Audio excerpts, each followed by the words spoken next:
today on tour visiting another Synth Shed owner. Welcome to the shed.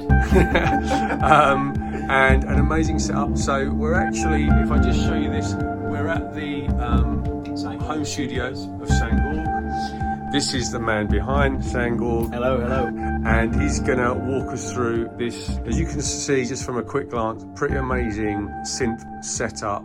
We're gonna get into that in a second and talk about what we've got here, the audio connections, the MIDI connections.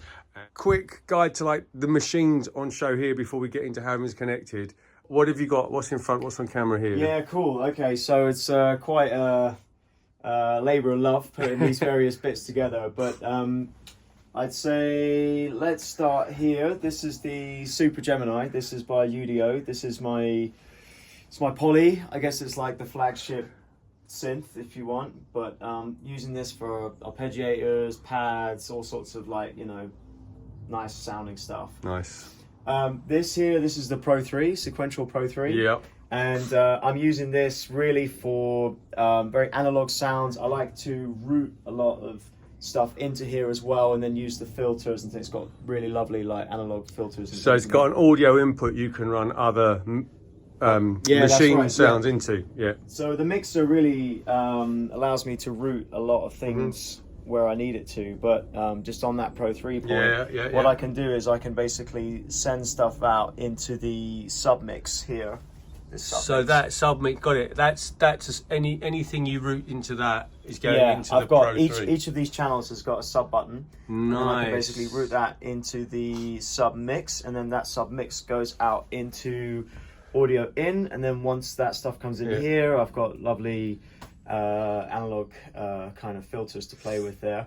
It's got 3 oscillators. It's paraphonic. Yep. Also has a built-in sequencer, which is quite cool. Yep. So yeah, there's a lot of the sound is really kind of working through that. This is all the percussive elements. This is really signature sounds for me. This is the Perkons HDO1 by Erica Synths, and I guess what's worth noting is that I've got each of the voices as coming out as an individual channel into the mixer, so I can process each one. Yeah. But I've also got a sum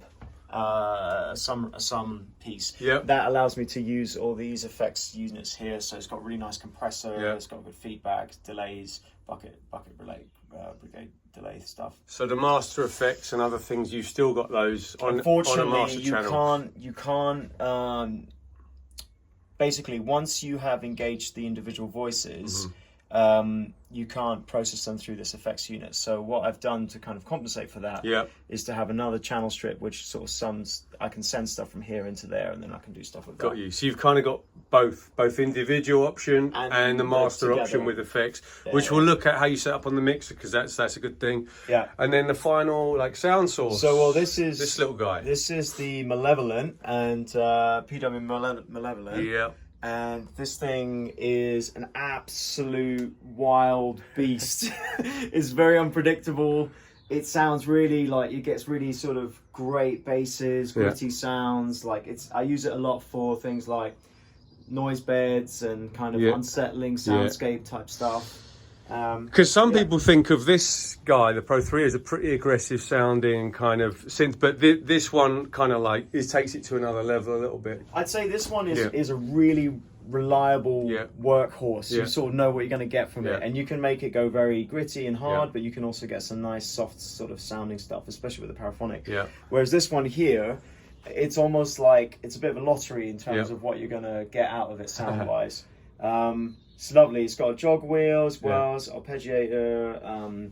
It's got 2. I mean, you know, it's tiny as well. It's actually, tiny, like it packs a huge punch. If you wanted just one synth in front of your laptop in a really compact setup. We've got the effects units, right? So we've basically got quite a compact space echo, and then this cloudburst for like really ambient reverb settings as well. This actually does both delay and reverb, but it's obviously modelled on the classic space echo units from like exactly. Yeah, tape delay. That tape delay would obviously take up a lot more space in the studio. This is nice and compact, and it still sounds great. Right? Sounds really good. It sounds really good. It's a lovely little unit there. And then this was actually the first bit of kit I ever got, which I then sold to a friend because I stopped using it, and then since I got all this stuff back in, I brought it. It kind of makes it makes sense again. It's in the and it was that missing link basically. What is this then? What is this it's basically it's a 5-channel looper. Yeah, and it's also got a lot of handheld controls for effects, filter, beat, repeat, nice. You know, all kinds of funky stuff that you kind can of use. performance effects, almost live stuff. Yeah, that's right. exactly it. Yeah. And it's got each one of these has got overdub, and Yeah. you've got little faders, so you can kind of mix different sections in and out as well. So really nice piece. And then that's basically where I, you know, if I'm doing like some sounds or some singing or some flute even. Cool. Actually, we got some classic. Oh yeah. Instruments as well. Actual real acoustic reverberating instruments that you can play without like strictly speaking having to be plugged into anything. That's nice. I know you're a bit of flautist, so that's a really nice run through. Now it's really important to tell us, I guess, how you've got this. Just a really quick overview of how this is hooked up. Because a load of people have a Tascam. It's very versatile. You can do different ways. And like did a lot of research. even the way you was describing using that sub out for the Pro. And yes, someone else might not have a synth with an audio input, but they might have a sampler, say, which is a really good way of incorporating that when you want to sample off all your different sound sources. I guess you do the same thing. But and talk us through like how everything's hooked up, and maybe you can touch again on how that Perkons thing works as well. Sure. Okay, so Model 16. The reason I went for this over other mixers was that it allows me to multi-track record, as well as it's got really nice you know, sound sculpting EQs and things like that as well, and compressors. So I think in terms of like at this kind of price point for the mixer, it's a really good quality device. When you said about multi-tracking, by the way, just to be clear, you're talking about USB output of this going straight into your DAW. That's right. So that's going into Ableton, which I use. Going as individual tracks as well. So that allows me to then take everything that we're working on here, and then maybe I might want to process it later into a track, or kind of work it up a bit more with some plugins and stuff like that. So you've got like the perfect kind of live jam stuff all synced up here, running through this, and then when you want to do production work on anything you create, you've got the multi-track ready to play with there in your Ableton. Okay, so what's the routing on here then? Okay, so we've got let's see. So here, this I normally set up either for the guitar or the Malevolent. I've got left and right on the RC505 here, so that allows me to do pan and you know, other things like that. And then these are here. These are all the Perkons tracks. So as I mentioned before, you got four individual lanes, and then you got some. And then these are stereo channels here, and I've got the Pro 3 and the Gemini, which are both very sort of stereo-centric. And then I've got my send, basically anything that gets sent here that then comes back in stereo. And the other cool thing about this is it's also got Bluetooth as well, so you can actually connect other stuff. So you can connect a laptop or something like that via Bluetooth to it, and the latency's alright, it's not actually too bad. It also has here inputs as well. So this is a really versatile strip, this 1314. The way I've got my send set up, right? So basically here I've got these two kind of send channels. And one is sending to the 505. So that's this here. So if I basically want to, let's say, take I'm doing hats on the Perkons here, and I want to send that into a loop thing. I can then send that channel to the 505, and then that comes in as an input on that. And then the other thing is to send this to the chain of echo and reverb that we've got. So you've got to go back to the little effects chain. These are just in series on one aux send. So you've got aux 1, as you're saying, goes to the effects. So thank you for talking us through all the machines and the sort of audio hookups and the mixer. One thing we should cover off though, how do you, when you're jamming, how do you keep everything in sync for recording, etc.? Yeah, absolutely. Vital point, especially when you got so many things working at the same time, you have to stay in sync. So what I'm currently using as my main MIDI clock is this device, which I talked to you about earlier, the RC505. And I've got a MIDI out, and as you can see here as well, I can basically set the tempo. I can kind of increase it as creatively as well. And yeah, it gives me options. But this has basically got MIDI out. That MIDI out runs through to the Sequential Pro 3. And then from here... And that's just on DIN MIDI somewhere Yep, there. Yeah, okay. Standard DIN MIDI connections. Standard MIDI connections. So the MIDI in there, yeah. And that's got a MIDI through, Yep. and that then sends the clock into the Perkons Yep. and into the Gemini. So the MIDI through, is it going Perkons then through again into the Gemini? No, or I've got multiple MIDI outputs from this. Oh, right, okay. So I basically have one going out to here and one going out to here. Does this have more than one kind of through MIDI socket then? You can route it on the global settings, right, so that the MIDI clock goes through across all MIDI outs as well. Yeah. So it's quite simple, really. And then, nice. And then what this allows me to do is the arpeggiator is in time. Perfect. Right. If I'm doing something like speeding something up, then everything goes with it. Yeah. So that's quite nice. And then also that can route out into the Malevolent too. It's currently not, but it's similar. If you wanted to, you could carry the MIDI out from... Just chain them together. Brilliant. So the main stuff that needs to be like in time, rhythmically, arpeggiator, obviously drums. Yeah. Anything you program in this sequencer. This sequencer is actually quite integral. Yeah. And when you are starting the clock, then if you program something in here, it will also play it. So that's quite key. And when you record audio out, I don't know if you've worked on this setup much before like this, but say you've got your MIDI clocking from there, running all there. When you go and look at files that you've multitracked through your Tascam's audio on Ableton, I know a typical issue people have is like not completely aligned at the start of the bar. Obviously there's going to be latency, both audio and MIDI of some kind. Yeah. So do you just go and do the typical edit at the start so they're all lined up? I tend to work on that in post-production. Yep. One thing that I didn't touch on earlier is that sometimes I might have a laptop running samples because I do a lot of field recording. I love to go out and I love to just capture sounds and cityscapes and nature and stuff like that. And then I'll process them and turn that into my own little kind of... I'll work it into a set. I'll basically have an arpeggiator looping over like a waterfall or something like that. And there as well, the MIDI clock is part of it. Sometimes what I might do, if I've got a laptop in the setup, is have the main clock be the laptop, and then that will actually send the clock through into this. Okay, right. To keep it all really together. Yeah. Brilliant. Thanks for walking us through.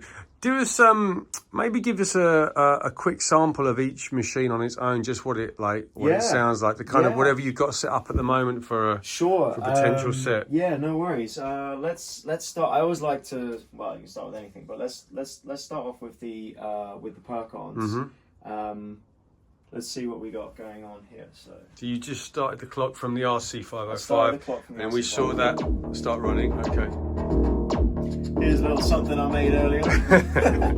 Nice. Yeah, I was just messing around a bit before. Yep. Just to demonstrate the clock piece, right? So if I want to tap tempo, let's say we want to go slower. Yeah. Start bringing it up. Nice. So you see how that's driving that, and it's also driving this as well. So if I was to...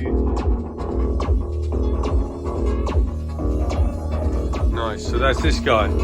Yeah. So what? Yeah. So that's a sequence that's in there already, and if I wanted to.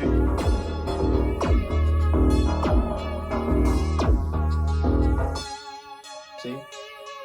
Sweet, and that's And then, let's have a look at some of the filters and stuff, right? You've actually got 3 different types of filters. I like the 4-pole.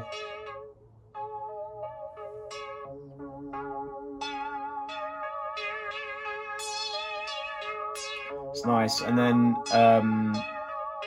obviously you can change, you got the levels of the 3 oscillators here. This is actually a digital oscillator, so these top two are analog, and this one's a digital one, which is really, really fun because rather than sort of playing with the shape type or the section of the shape, right? You can actually choose from a variety of different types of, pretty funky waves. Yeah, this is like a wavetable thing, isn't it? This More is or a less, like wavetable. it removes the position of the wave in like tiny increments. Exactly. So if you let's concentrate on that one for a minute. Yeah. Right? Hold on, let's get that guy there. That's quite harsh sounding. See? Oh yeah. And then what's quite interesting is when you modify the shape, it's cycling its way through the wavetable, right? And then if you wanted to set an LFO, right? So I got these 3 different LFOs going on here. So if we say take this one here and set the LFO to destination to the shape mod piece, and then that, obviously up the frequency and the amount, that's going to start now cycling through that particular wave. That's crazy. So it's really wild, right? It's really, really cool. Right. And you can obviously do the same, LFO, the filters and the envelopes and stuff like that. Yeah. So if you've got something routing through into this, it lets you really play around with the way that sounds. Yeah. So anyway, so that's just touching a bit on that one. Let's introduce you to the Gemini. So this is I think this is a beast. This really is like this. Oh, that's a beautiful sound. It's got a beautiful sound. So let me just. Remind me, is this modelled on something like a classic Roland, like was it Juno or Jupiter or one of those? I think so. The CS80 is also a big inspiration. Right, okay. Yamaha. And the reason for that is because Yeah. the way it's structured is you've got actually sort of two whole synths really sort of stacked together, right? Each one has got its own. It's got two oscillators and all the filter controls and all sorts of other LFOs and envelope controls here, right the way through to send controls to chorus.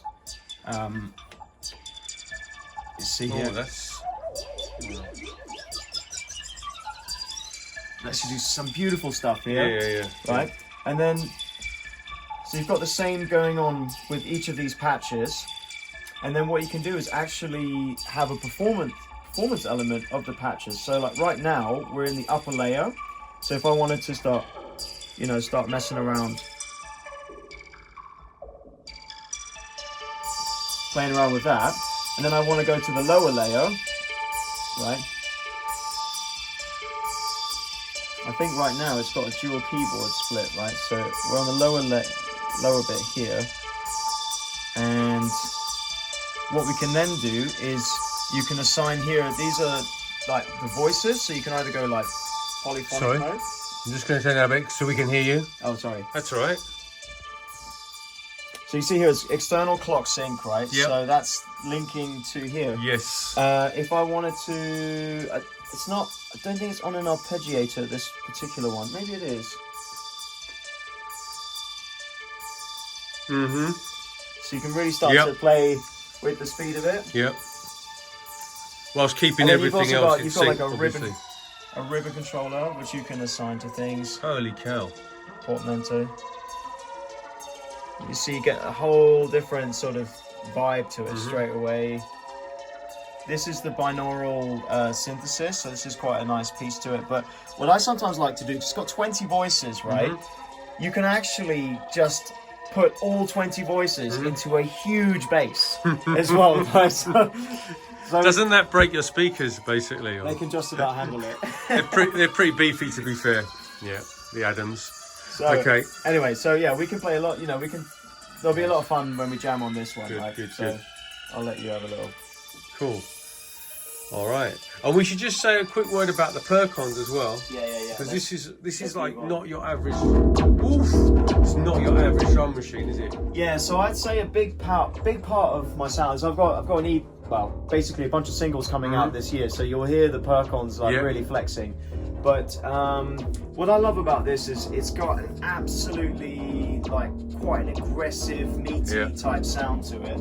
And let me just play you a few things with this. You can see what you can do with it. So the way it works is you've got the 4 voices, right? Each one is its own thing, right? And it's got its own set of controls. Yeah. Right. So if we just let's clear this, right? So this is voice number 1, right? So you can do things like change the length. It almost becomes like a drone,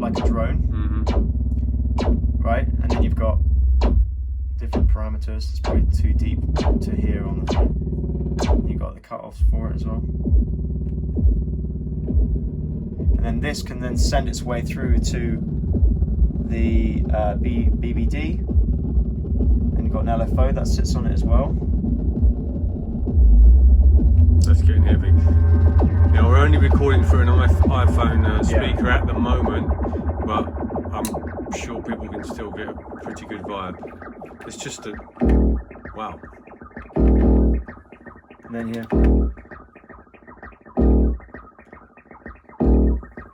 So it's so inviting, right? It instantly lets you just play. There's quite a wide variety of sound shaping. You're not really just hearing a drum machine there, are you? No. Some crazy stuff going on. That's just. Is that 2 voices you've got running? I've got 2 voices here, right? So I've got this sort of weird thing going on the top piece there, like birds almost. And then this is now voice number 2. Yes. And come on. And I've got a recording here, which is now recording the decay shift as I move through it, right? All the modulation stuff gets recorded, right? When you've got it set to there. Okay. Can do. Got you.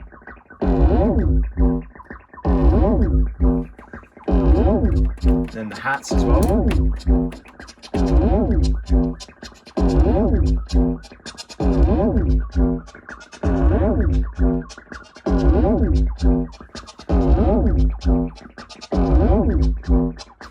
So I might get something like this going, and then nice. After that you just go straight into the bass, or maybe do like a little loop or something like that. And anyway, let's move on to the leveling, because this, as I was saying earlier, this is its own beast, right?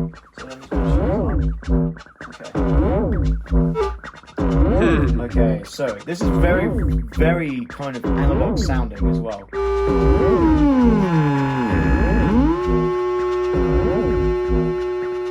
Sounds like you've just taken over a Soviet power station. It's pretty good for that. I love it. Oh yeah, come on.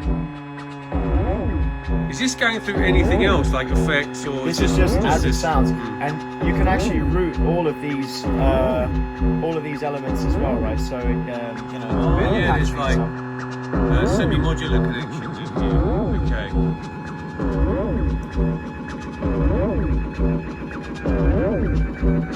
Now, do you have that on a hold, or is that just a long envelope decay? That's a hold. You can literally with a joystick. Superb. So you can get your crazy background sounds going on. Yeah. Or nice. arpeggiator as well. And then get the arpeggiator. I've just realised one thing I want to ask you about this whole setup. People, I've realised as you're showing this off. Yep. Do you mind if we just cut the sound just 1 second? Oh, there you go. Nice. Sorry. So, I've just realised when you've been showing us, for instance, you've been able to like move this. Yes. I'm getting a little bit like jealous here because what is going on exactly here with your movable components? Well, I think we've got to talk about the whole. This is a whole video in and of itself. This is very important to like the Synth Shed concept, right? This is so basically, I was looking for a way to hold all the equipment, and I was researching a lot, and I know there's some good options out there. I came across this German company called Black Panther Systems. It's a good name. It's a very good name. And basically what they've got here is a modular stand setup. So you've got this main core frame, right? And then you can also have more shelves, and you've got all these holes here as well, so you can basically decide where the subsequent shelves go. Okay. Yeah. Right. I got you. And then this is like a tray. There's like a wide tray system. So is that one whole, that sort of top shelf is one long That's tray? one long metal tray. You've got, okay. And then here as well, if you look, you've got these accessories that you can then basically have a second, like an arm that comes out. And they actually allow you to swivel as you swivel, and you've got these kind of, you know, different modular pieces as well. So this one looks like you've got one on that side. Oh, and that's this one's a bit different. This one's actually more like for a laptop stand. And basically, what I'll do eventually is I'll get another set of arms coming out to hold more gear, basically. That is a really clever system. Yeah, it really works very well. Do you find it like stable enough, working super sturdy, super real stable? Yeah. I'd love to use it for live gigs and on tour as well. It has a little bit of a setup time. Yeah. As does, you know, this whole rig basically takes a little while to set up, but it's great because I have it here. I can jam. It's good to go at a moment's notice.